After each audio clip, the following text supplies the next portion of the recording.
नमस्कार दोस्तों, स्वागत है आप सभी का आपके अपने YouTube चैनल हिंदी एकेडमी में। आज की क्लास बहुत ज़्यादा महत्वपूर्ण होने वाली है क्योंकि आज हम लोग पढ़ने जा रहे हैं रीतिकाल के बहुत ही महत्वपूर्ण कवि जिनका नाम है घनानंद। इससे पहले हम लोगों ने देव जी को पढ़ा था और उनसे संबंधित जितनी भी जानकारियाँ थी मैंने आप लोगों को बता दी थी, जो कि परीक्षा के दृष्टिकोण से आप लोगों के लिए उपयोगी थी।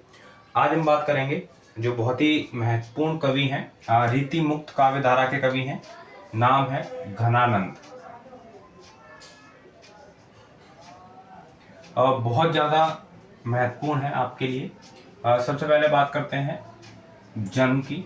तो इनका जो जन्म हुआ था वो हुआ था 1689 ईस्वी के अंदर बुलंदशहर में।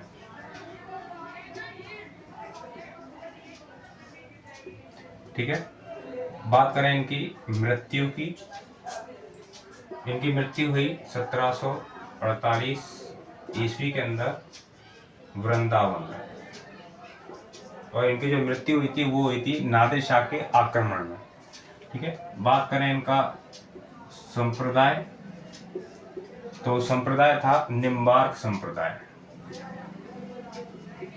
निम्बार्क संप्रदाय। चलिए अगली जानकारी पर चलते हैं। एक नर्तकी थी जिनका नाम था सुजान।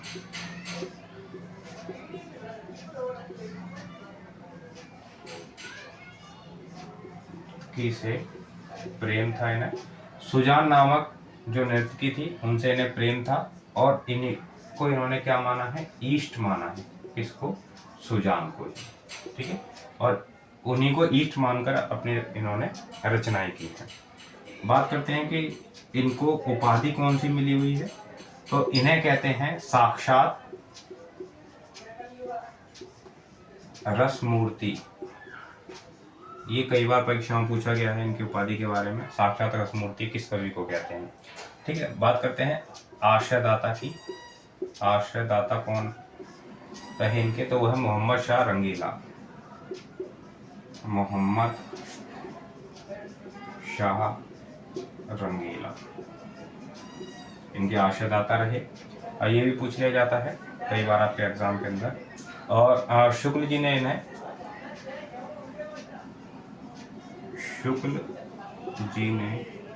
इन्हें स्वच्छंद काव्य धारा का श्रेष्ठ कवि माना है। ठीक है, शुक्ल जी ने इन्हें स्वच्छंद काव्य धारा का श्रेष्ठ कवि माना है। बात करें प्रतीक इनके क्या रहे, तो इनके प्रतीक जो है वो है क्या, बादल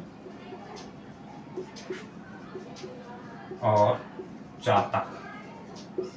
बादल और चातक।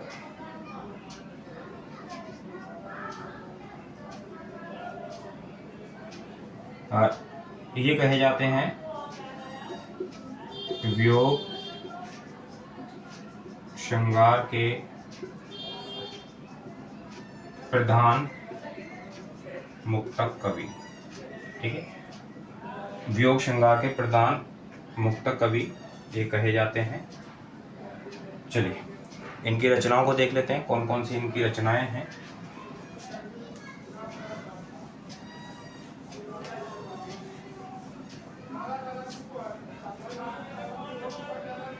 देखिए, चैनल पर आप लोग अगर पहली बार आ रहे हैं और पहली बार क्लास देख रहे हैं तो सब्सक्राइब जरूर कर लीजिएगा चैनल को, क्योंकि किसी प्रकार की क्लासेस आप लोगों को मिलती रहती हैं समय समय पर। अब बात करते हैं इनकी प्रमुख रचनाओं की। प्रमुख रचनाएं। पहली इनकी रचना कोकसा। दूसरी रचना कृपाकांड। तीसरी रचना सुजान सागर। चौथी इनकी रचना है विरह लीला। और इनकी उसके बाद पांचवी है वियोग वेल। छठी रचना है इश्क लता। और आखिरी देखेंगे रस केली वैली। ठीक है, आखिरी कौन से देखेंगे? रस केली वैली। तो ये 7 रचनाएं आप लोग को ध्यान रखना है। लेकिन देखिए जो शुक्ल जी हैं उन्होंने इनकी 4 ही रचनाओं का उल्लेख किया है। कौन कौन सी 4 रचनाओं को किया है? एक तो कोकसार, दूसरा है सुजान सागर, ठीक है, तीसरी है विरह लीला और चौथी है रस केली वैली। तो ये 4 रचनाएं अपने आप में बहुत ज़्यादा महत्वपूर्ण हो जाती हैं आप सभी साथियों के लिए। ठीक है, तो इसको ध्यान रखेंगे। अब एक कोटेशन है बहुत ही महत्वपूर्ण, वो ध्यान रखें आप लोग। शुक्ल जी की कोटेशन है, देखते हैं क्या है कोटेशन। उन्होंने कहा प्रेम मार्ग का ऐसा प्रवीण और धीर पथिक तथा जमादानी का ऐसा दावा रखने वाला ब्रज भाषा का ऐसा दूसरा कवि नहीं है। तो ये बहुत ही महत्वपूर्ण कोटेशन है शुक्ल जी की, एग्जाम में पूछ ली जाती है। अब बात करते हैं कि इनकी पंक्ति, एक पंक्ति जो बार बार एग्जाम में आपके में आती है, वही पंक्ति बस बताऊंगा आपको। पूछा जाता है कई बार, अति सूधो सन्हे को मारक, अति सूधो सने को मारक, ये किसकी पंक्ति है? ये पूछा जाता है और कई बार आपके एग्जाम में पूछा गया है, एक बार नहीं।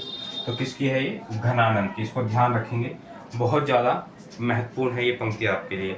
उम्मीद करता हूँ क्लास आप लोगों को पसंद आई होगी। अगर क्लास पसंद आई है तो ज़्यादा से ज़्यादा अपने दोस्तों में शेयर करें, लाइक करना ना भूलें।